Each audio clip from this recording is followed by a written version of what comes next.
Society और chit fund company की जानकारी पाने के लिए सब्सक्राइब करें हमारे चैनल को।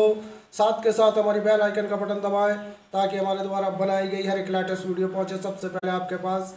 तो चलिए दोस्तों, चलते हैं न्यूज़ की ओर कि आज की बड़ी खबर क्या है। दोस्तों, मैं यूएस खान और आप देख रहे हैं एसटी न्यूज़ टीवी। जैसे कि आप जानते हैं कि हम सहारा से जुड़ी भी हर एक खबर जो आपके लिए आती है वो लेकर आते हैं। लेकिन दोस्तों, कुछ ऐसे पूछे जाने वाले सवाल जिनका जवाब हम चाहकर भी नहीं दे सकते।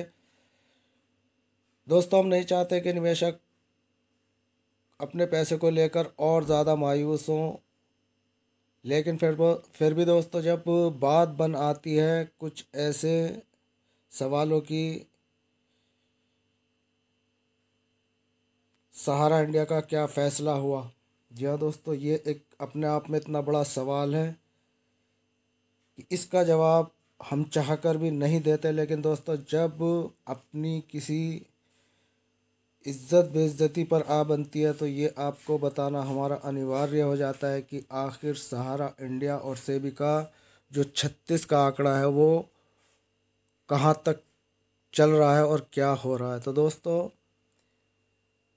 कुछ निवेशक पूछते हैं कि पैसा कब मिलेगा। उसको तो हम बता देते हैं अब मिलेगा जब मिलेगा। जहाँ भी कोई कार्रवाइयाँ होती हैं राज्य सरकारों की, उन राज्य सरकारों में कुछ निवेशकों को पैसे भी दिलवा दिए जाते हैं सहारा की ब्रांचों के द्वारा। लेकिन दोस्तों, सबसे बड़ा सवाल कि सहारा इंडिया का फ़ैसला क्या हुआ, इसका जवाब देना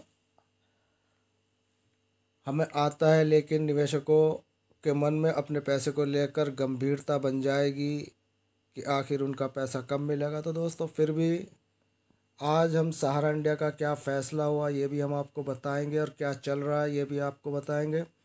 दोस्तों, सहारा समूह की दो कंपनियों ने बाजार नियामक भारतीय प्रतिभूति नियामक बोर्ड सेबी के खिलाफ सुप्रीम कोर्ट में अवमानना याचिका दायर की है। अब सहारा ग्रुप समूह की इन दोनों कंपनियों ने सेबी के खिलाफ याचिका दायर कर कहा है कि सेबी द्वारा की गई मांग 8 फरवरी 2017 के सुप्रीम कोर्ट के निर्देश के खिलाफ है। 3 दिसंबर 2020। जी हाँ दोस्तों, आप समझ गए होंगे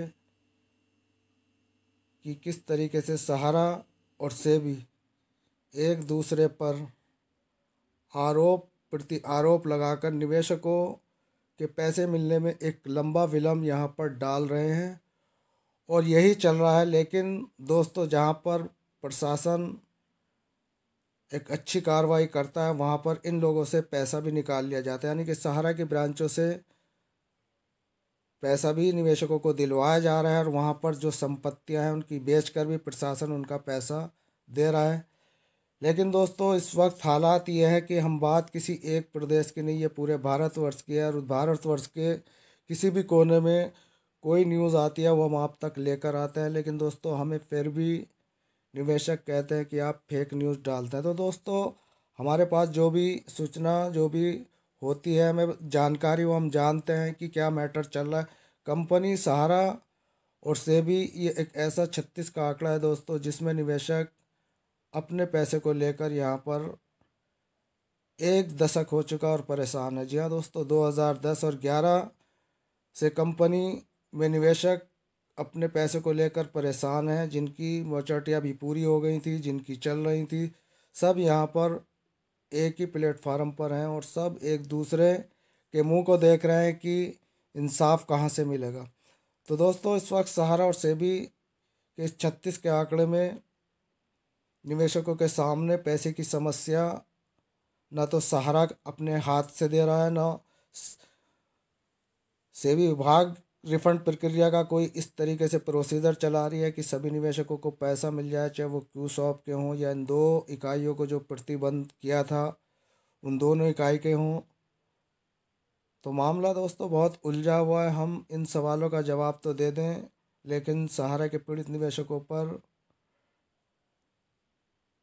इस वक्त जो परेशानियां हैं वो परेशानियां इन दोनों ने अपनी आपस की लड़ाई में, यानी कि एक दूसरे के ऊपर आरोप प्रत्यारोप लगाने में एक लंबा विलंब यहाँ पर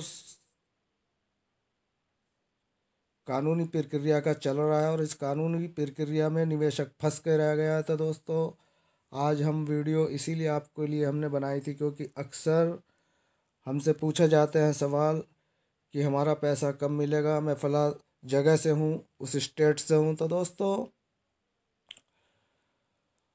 अब हमारा काम आप लोगों को न्यूज़ देना है और न्यूज़ जो हमारे पास प्रोवाइड होती है हम आप तक लेकर आते हैं। लेकिन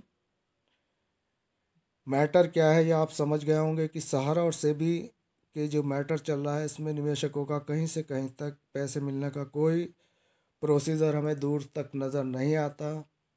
तो दोस्तों जिसकी लाठी उसकी भैंस, राज्य सरकार अगर कोई कोशिश करती है तो उस कोशिश में भी सेबी और सहारा अड़ंगा डाल देते हैं।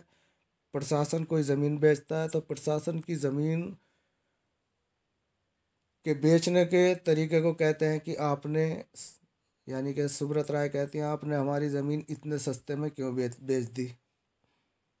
और सेबी कहता है कि ये पैसे देने का मैटर आप अपने हाथ में क्यों लेते हो, ये हमारा काम है। यानी कि सरकारी जो प्रक्रियाएं हैं और राज्य सरकार अपनी तरफ से कोई कोशिश कर रही है तो उसमें भी सहारा और सेबी दोनों ही एक साथ अपने अपने यानी कि आरोप लगाकर उस राज्य सरकार की चल रही प्रक्रिया में भी अड़ंगा डालते हैं। तो दोस्तों निवेशकों का पैसा कब मिलेगा, कहाँ मिलेगा, दोस्तों न्यूज़ सुनते रहें, हम बताते रहेंगे, क्योंकि ये सारी न्यूज़ें आपको टीवी के चैनलों पर मिलेंगी नहीं।